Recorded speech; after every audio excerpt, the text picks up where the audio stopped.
మీకు తెలుసా pain killers మన బాడీలో ఎలా పనిచేస్తాయో అని? ఫస్ట్ మన బాడీలో ఎక్కడైనా దెబ్బ తగిలినప్పుడు అక్కడ మన సెల్స్ డ్యామేజ్ అవుతాయి. సో డ్యామేజ్ అయిన ప్లేస్లోని నోస్ రిసెప్టర్స్ మన బ్రెయిన్కి పెయిన్ సిగ్నల్స్ని పంపిస్తాయి. సో అప్పుడే మనకు పెయిన్ కలుగుతుంది. ఆ డ్యామేజ్ అయిన సెల్స్ అరగడానిక్ యాసిడ్ని రిలీజ్ చేస్తాయి. లేటర్ COX-1 COX-2 ఎంజైమ్స్ దీన్ని పెయిన్ కాజింగ్ కెమికల్ అయిన ప్రోస్టాగ్లాండిన్లోకి కన్వర్ట్ చేస్తాయి.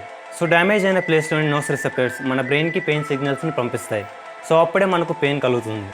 But pain killers like aspirin and ibuprofen మనం ఎప్పుడైతే తీసుకుంటామో అవి మన స్టొమక్లో డైజెస్ట్ అయ్యి మన బ్లడ్ స్ట్రీమ్లోకి ఎంటర్ అవుతాయి.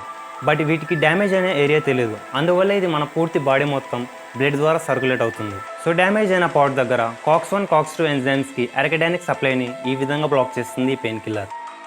సో దీని గురించి తెలుసుకునే టైంలో ఒక ఇంట్రెస్టింగ్ విషయం తెలిసింది. మన బ్రెయిన్కి నోస్ రిసెప్టర్స్ ఉండవని. అందువల్ల మన బ్రెయిన్ టిష్యూస్ డ్యామేజ్ అవుతున్నా మనకు ఆ పెయిన్ తెలియదు. But brain outer protective layer దగ్గర ఈ నోస్ రిసెప్టర్స్ ఉంటాయి. అందుకే మనకు తరచూ హెడేక్స్ వస్తూ ఉంటాయి. సో ఈ వీడియో మీకు నచ్చిందని అనుకుంటున్నాను. నచ్చితే ఇలాంటి వీడియోస్ నా ఛానల్లో ఇంకా చాలా ఉన్నాయి. ఒకసారి చూడడానికి ట్రై చేయండి. And finally live like a hunter, be like a Hunter.